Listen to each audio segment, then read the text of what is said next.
నేను చెప్పిన ప్రతి విషయం కూడా వాస్తవం అవునా కాదా అన్నది ప్రతి ఒక్కరూ కూడా ఆలోచన చేయమని కోరుతా ఉన్నా.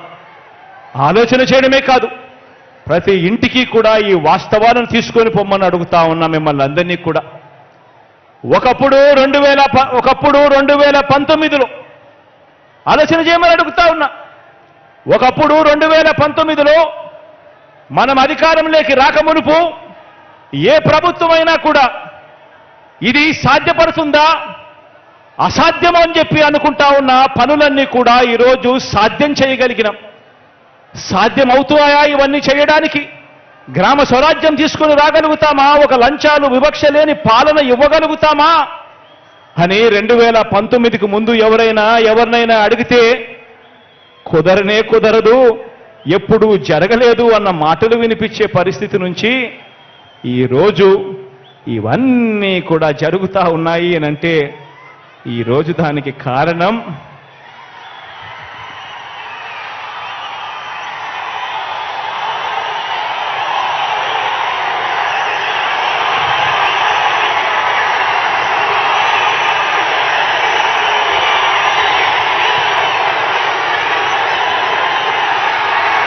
ప్రభుత్వం ఖర్చు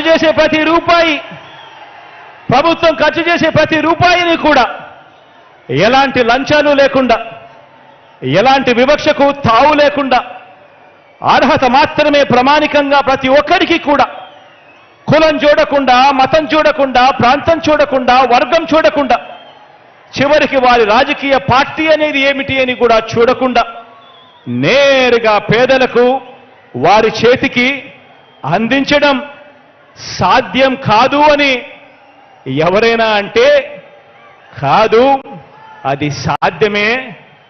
ఒక్క జగనన్న పాలనలో అది సాధ్యమే అని చెప్పి దేశానికే చూపించగలిగాం ఈ రోజు.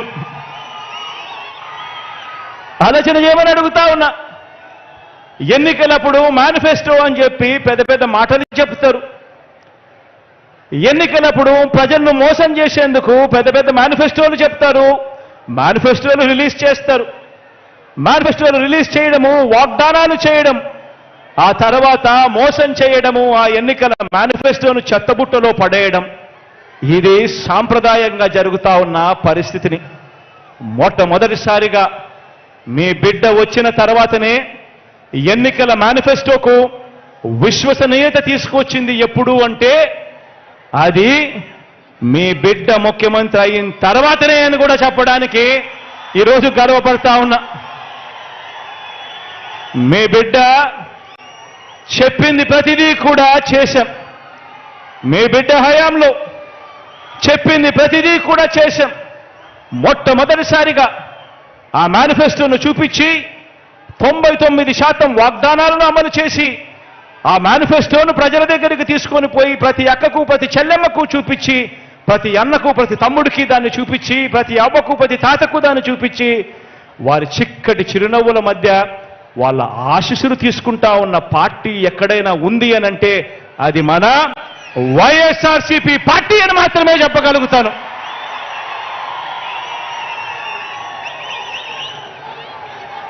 మరి ఇవన్నీ కూడా కనిపిస్తూనే ఉన్నా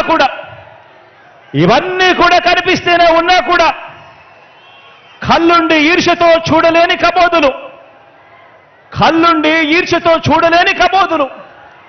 ఇటువంటి వారంతా కూడా ఏమంటున్నారో మీరంతా కూడా వింటున్నారు కదా. వాళ్లకు ఎక్కువ టీవీ ఛానళ్లు ఉన్నాయి, వాళ్ళకి ఎక్కువ పేపర్లు ఉన్నాయి. కాబట్టి వాళ్ళు మనల్ని తిట్టేవారు కూడా వాళ్ళల్లో ఎక్కువ సంఖ్య ఉన్నారు. కాబట్టి వాళ్లకు నోరు మంచివి కాదు. కాబట్టి వాళ్ళు మనల్ని ఎప్పుడూ అంటూనే ఉంటారు. ఇటువంటి వారు ఏమంటున్నారో మీరంతా వింటున్నారు కదా. అబద్ధాల పునాదుల మీద వారు ఎన్నికల ప్రచారాన్ని మొదలుపెట్టారు. అబద్ధాల పునాదుల మీద వాళ్ళ ఎన్నికల ప్రచారాన్ని వాళ్ళంతా కూడా మొదలుపెట్టారు. ఈ ఎన్నికలు ఎందుకింత ముఖ్యమో, ఎందుకింత అవసరమో ప్రతి పేద ఇంట్లో కూడా ఉన్న ప్రతి అవ్వాతాతకు, ఆ ప్రతి అక్కా చెల్లెమ్మకు, ఆ ప్రతి అన్నా తమ్ముడికి చెప్పాలి.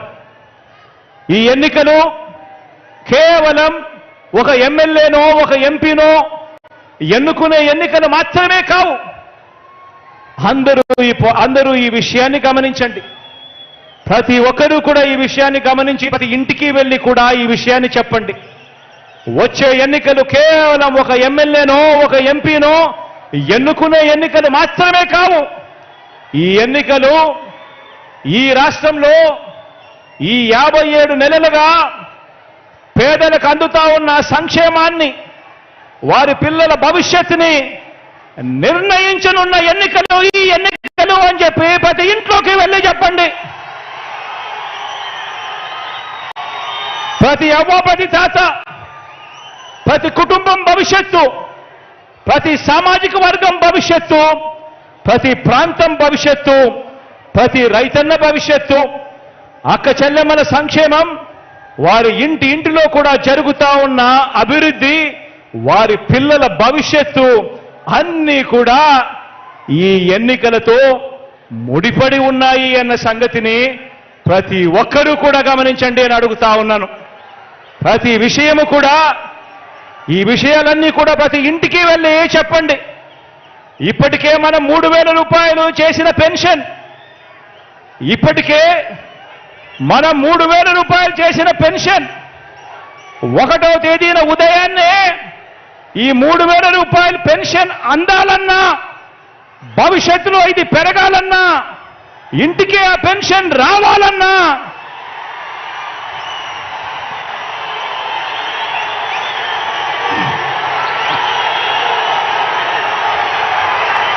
ఇప్పటికే మనం 3,000 చేసిన పెన్షన్ 1వ తేదీ ఉదయాన్నే అందాలన్నా, భవిష్యత్తులో పెరగాలన్నా, ఇంటికి ఆ పెన్షన్ రావాలన్నా, మీ ఊరికే మీ ఇంటికే వైద్యం అందాలన్నా, వైద్యం కోసం ఏ పేదవాడు కూడా అప్పుల పాలయ్యే పరిస్థితి రాకూడదన్నా, అది మనందరి ప్రభుత్వం, మీ బిడ్డ ప్రభుత్వం మాత్రమే ఆ పని చేయగలదు అని ఇంటింటికి వెళ్ళి చెప్పండి అని అడుగుతా ఉన్నాను ఈ సందర్భంగా. ఇది జరగాలి అనంటే ఇందుకోసం మన అవ్వాతాతలు, వికలాంగులు, వితంతువులు, వైద్య సేవలు పొందుతున్నవారు, ఇలా పెన్షన్లు అందుకుంటా ఉన్న ప్రతి ఒక్కరూ ప్రతి ఇంట్లో నుంచి కూడా స్టార్ క్యాంపెయినర్లుగా బయటికి రావాలి అని చెప్పండి. ప్రతి ఇంట్లో నుంచి ప్రతి అవ్వ, ప్రతి తాత, పెన్షన్ అందుకుంటా ఉన్న ప్రతి వితంతు అక్క చెల్లెమ్మ, పెన్షన్ అందుకా ఉన్న ప్రతి వికలాంగ సోదరుడు, అనారోగ్యంతో బాధపడతా ఉన్న వీరంతా కూడా స్టార్ క్యాంపెయినర్లుగా రావాలి. బయటకొచ్చి ప్రతి ఒక్కరూ కూడా కనీసం ఒక 100 మందితో ఈ జరుగుతా ఉన్న మంచి గురించి చెప్పాలి. చెప్పి ఆ జరుగుతా ఉన్న మంచిని కొనసాగాలేనంటే జగనన్న ఉంటేనే సాధ్యము అని చెప్పి ప్రతి ఇంటికి వెళ్ళి చెప్పాలి.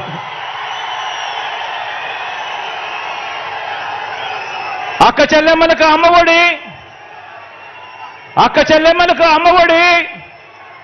ఆ అక్క చెల్లెమ్మలకు చేయూత, కాపు నేస్తం, ఈబీసీ నేస్తం కొనసాగాలన్నా, 0 వడ్డీ అక్క చెల్లెమ్మలకు రావాలన్నా, ఆసరాను తూచా తప్పకుండా చెల్లించిన మీ అన్న ప్రభుత్వమే ఇవన్నీ చేయగలదు అని ప్రతి అక్క చెల్లెమ్మకు కూడా ప్రతి ఇంటికి వెళ్ళి చెప్పండి.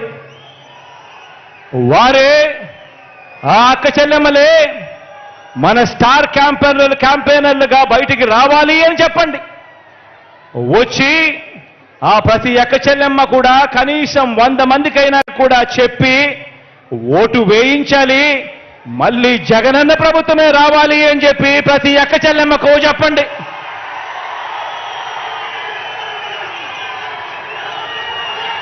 $31 లక్షల ఇళ్ల పట్టాలు ఇచ్చి నా అక్క చెల్లెమ్మలు సంతోషంగా ఉండాలని, ఆ అక్క చెల్లెమ్మలకు 31 లక్షల ఇళ్ల పట్టాలిచ్చి మనం ప్రారంభించిన 22 లక్షల ఇళ్ల నిర్మాణంతో పాటు ప్రతి ఒక్క పేద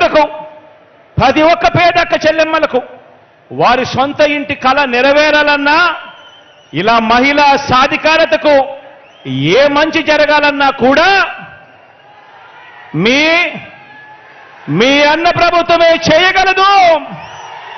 మీ అన్న ప్రభుత్వం మాత్రమే చేయగలదు అని ప్రతి ఇంటికి వెళ్ళి చెప్పండి. ఆ 31 లక్ష ఇళ్ల పట్టాలు అందుకున్న అక్క చెల్లెమ్మలను బయటికి రమ్మని చెప్పి అడగండి.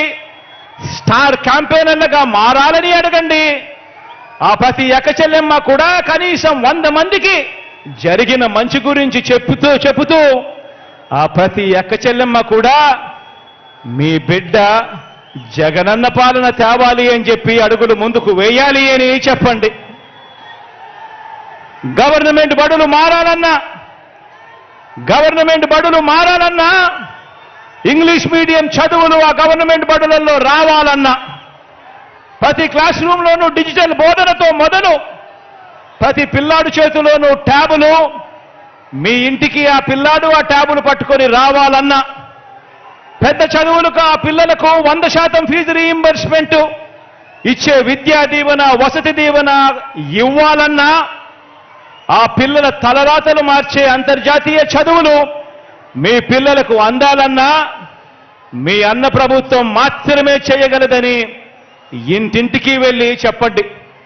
ఆ పిల్లల తల్లిదండ్రులంతా మంచి చేస్తున్న మనందరి ప్రభుత్వానికి అండగా నిలబడాలని, ప్రతి ఒక్కరూ కూడా స్టార్ క్యాంపెయినర్లుగా బయటికి రావాలని, వచ్చి ప్రతి ఒక్కరూ కూడా 100 మందికి జరిగిన మంచి గురించి చెప్పాలని, మళ్ళీ జగనన్ననే ముఖ్యమంత్రిగా చేసుకోవాలి అని ప్రతి ఆ ఇంట్లో ఉన్న ఆ ప్రతి తల్లిదండ్రికి కూడా చెప్పండి. ఆ గ్రామాలలో ప్రతి రైతన్న దగ్గరికి వెళ్ళినప్పుడు ఆ ప్రతి రైతన్నకు చెప్పండి, రైతు భరోసా కొనసాగాలన్నా, రైతన్నల సంక్షేమంతో పాటు ఆ ప్రతి రైతన్నకు మెరుగైన ఆర్బీకే సేవలు అందాలన్నా, ఉచితంగా రైతన్నలకు ఇన్సూరెన్స్ రావాలన్నా, సమయానికే సీజన్ ముగిసేలోగానే ఆ రైతన్నకు ఇన్పుట్ సబ్సిడీ దొరకాలన్నా, పగటిపూటే ఆ రైతన్నలకు ఉచిత విద్యుత్ అందాలన్నా, దళారీ వ్యవస్థ పోయి రైతన్నకు మద్దతు ధర పూర్తిగా తన చేతికి అందాలన్నా కేవలం జగనన్న మాత్రమే చేయగలడు అని చెప్పి ప్రతి రైతన్నకు వెళ్ళి చెప్పండి. ఆ ప్రతి రైతన్న బయటికి రావాలని, స్టార్ క్యాంపెయినర్ కావాలని, జగనన్నకు తోడుగా నిలబడాలని, మరో 100 మందికి ఆ రైతన్న జరిగిన మంచి గురించి చెప్పాలి అని ఆ ప్రతి రైతన్న దగ్గరికి వెళ్ళి అడగండి. ఈ 57 నెలల్లో ఆలోచన చేయమని అడుగుతా ఉన్నాం మిమ్మల్ని అందరినీ కూడా. ఈ 57 నెలల్లో ఏకంగా మీ బిడ్డ 124 సార్లు ప్రజల కోసం మీ బిడ్డ బటన్ నొక్కాడు. ఈ 57 నెలల్లో మీ బిడ్డ అక్షరాల 124 సార్లు ప్రజల కోసం, నా అక్క చెల్లెమ్మల కుటుంబాల బాగు కోసం మీ బిడ్డ బటన్ నొక్కాడు. ఏకంగా 2,55,000 కోట్లు, ఏకంగా 2,55,000 కోట్లు నేరుగా మీ బిడ్డ బటన్ నొక్కడం, నేరుగా నా అక్క చెల్లెమ్మల కుటుంబాల ఖాతాల్లోకి వెళ్ళిపోవడం. ఎక్కడా లంచాలు లేవు, ఎక్కడా వివక్ష లేవు. నేరుగా డీబీటీగా నా అక్క చెల్లెమ్మల కుటుంబాల ఖాతాల్లోకి నేరుగా వెళ్ళడం జరిగింది. చరిత్రలో ఎన్నడూ లేని విధంగా ఆలోచన చేయమని అడుగుతా ఉన్నా.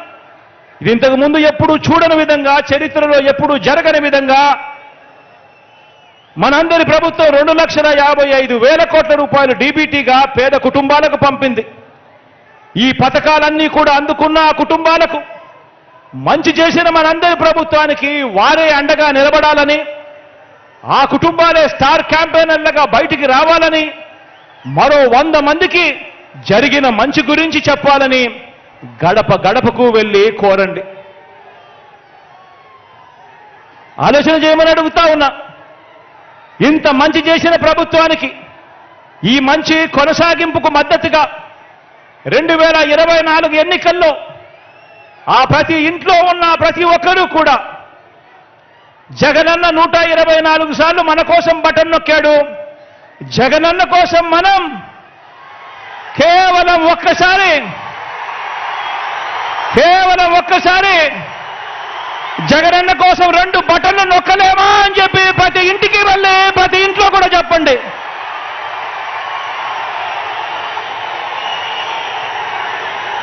ప్రతి ఇంట్లో చెప్పండి. జగనన్నకు ఓటు వేయకపోవడము అనంటే, ప్రతిపక్షాలకు ఓటు వేయటము అనంటే దాని అర్థం ఈ స్కీముల రద్దుకు మనమే ఆమోదం తెలిపినట్టు అవుతుంది అని చెప్పి ప్రతి ఇంటికి వెళ్ళి చెప్పండి. ప్రతి ఇంట్లోనూ చెప్పండి.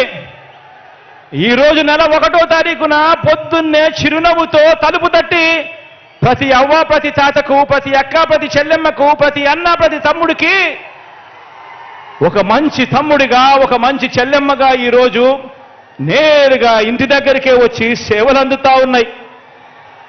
ఈరోజు ప్రతిపక్షానికి ఓటు వేయడము అనంటే దాని అర్థం మళ్ళీ లంచాలు, మళ్ళీ వివక్ష చూపించే జన్మభూమి కమిటీలను మళ్ళీ బ్రతికించినట్టే అవుతుంది అని చెప్పి ప్రతి ఇంట్లోకి వెళ్ళి చెప్పండి. మన గ్రామంలో లంచాలు లేకుండా, వివక్ష లేకుండా మన ఆత్మగౌరవాన్ని నిలబెడుతూ మనకు మంచి జరగాలి అనంటే జగనన్నను మర్చిపోకూడదు. 124 సార్లు మనకు బటన్ నొక్కాడు. ఆయన కోసం మనం 2 సార్లు 2 బటన్లు ఒక్కసారి నొక్కలేమా అని చెప్పి ప్రతి ఇంటికి వెళ్ళి చెప్పండి.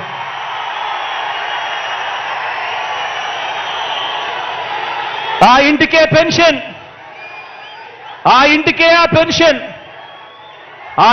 ఆ పెన్షన్ రావాలన్నా, ఆ ఇంటికే ఆ డీబీటీ స్కీములు రావాలన్నా అది ఒక్క జగనన్న వల్ల మాత్రమే సాధ్యమవుతుంది.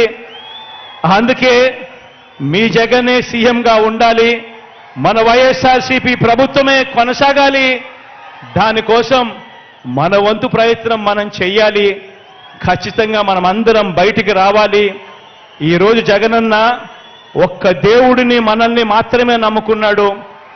జగనన్నకు తోడేళ్ల మద్దతు లేదు, నక్కజిత్తులు చేసే అలవాటు లేదు, మోసం చేసే అలవాటు లేదు, అబద్ధాలు చెప్పే అలవాటు లేదు మీ జగనన్నకు అని ప్రతి ఇంట్లోనూ చెప్పండి.